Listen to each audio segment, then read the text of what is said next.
Ayan, oh, yung ano, yung bonggabilya, yung mga water lily. Grabe, ang dami ngayon.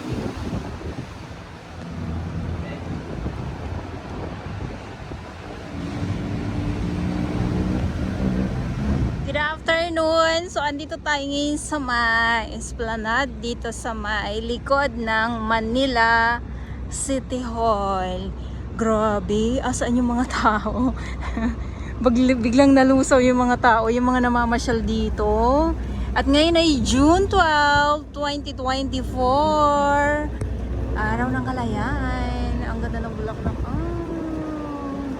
Ang gaganda ng mga bulaklak. So, mayroon pa din pong mga bantay. Andito yung ating mga security guard at ang ating mga pulis dito sa kabilang side. Ikot muna tayo ng panandalian. Siguro dahil walang mga namamasyal ngayon. Ayan, kita nyo naman po. Oh. Dahil ay sobrang init. Sobrang init po. Itong bukas ito, mga ilang lang. Grabe talaga namang dinadagsa ito. At ang daming tao. So, itong Esplanade ay dito lang po ito sa may likod ng Manila City Hall. Ayan po. So, pag dito kayo ay makikita nyo po na parang akala nyo gawa na, no? Or ginawa na. Dahil nga po sa pintura na yan. Pero hindi po. Pag doon kayo sa pinakaharap niya ay kitang-kita po yung sunog, yung talaga, yung sira. Ayan, so dito muna tayo. So siguro yung ating mga mamasyal dito ay mamayang hapon pa po. Nakakatuwa lang kasi syempre yung mga halaman. At ayan, katulad dito di Kuya, yung ating security guard. Nandyan siya, oh. Saka yung ang init ng ngayon, ang init ng panahon. Pero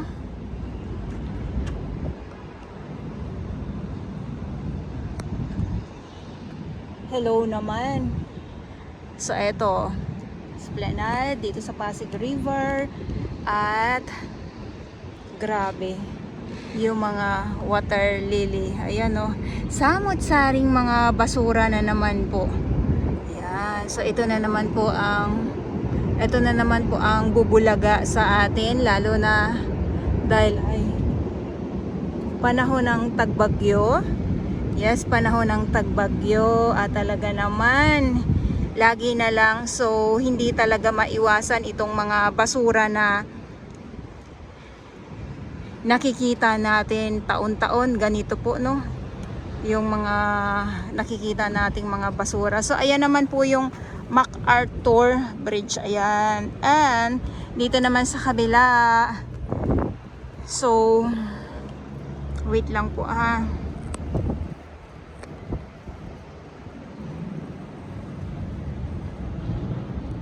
dito sa kabila po ay andito naman yung Jones Bridge naman po. So balik tayo. Yung payong ko. May, Diyos mio, Marimar, nililipad yung payong ko. So mayroon pa rin po mga lalagyan ng mga basura. Ayan, oh.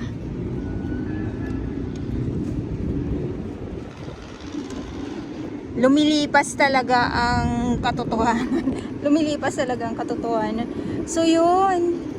At sabi ko nga ay yung mga wala pong mga namamasyal ngayon dito.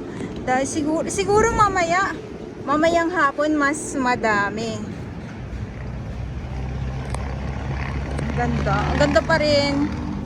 Maganda nga dahil malinis nga po. Wala tayong dito mismo sa kung saan ay itong nilalakaran ko po ay wala po tayong nakikitang mga basura. Pero dito nga lang po sa may Pasig River ay talaga naman talamak. Hindi maiwasan talaga. At yung mga water lily nga po, no, ang dami ngayon. So pero ang ganda pa rin. Wala akong maano kasi sobrang ganda niya. Ganda. Tapos yung bulaklak, ang ganda, diba? Eto na naman tayo sa mga kagandahan na yan. Basta alam ko pag meron po ako nakikita mga bulaklak, ay naku, talagang panalo sa aking mga mata. Ay, sa aking mga mata talaga. So yun.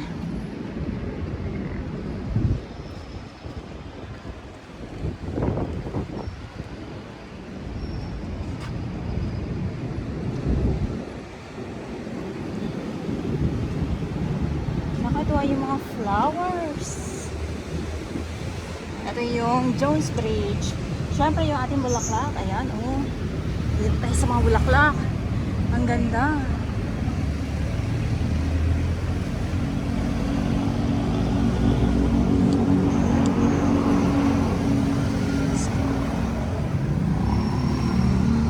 Wow.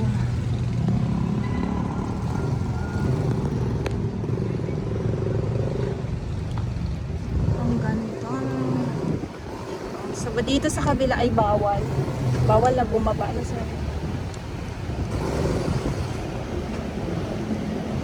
Silip lang tayo dito.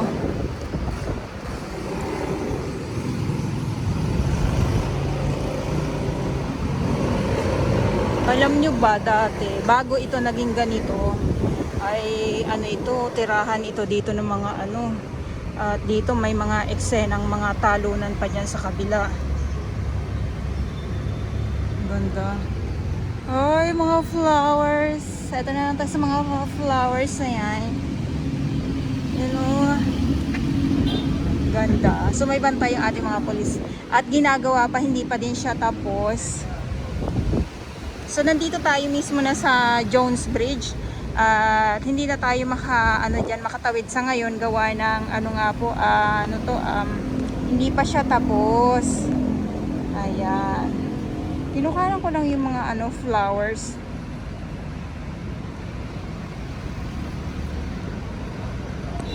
Ayan, oh, yung bonggabilya, yung mga water lily. Grabe, ang dami ngayon.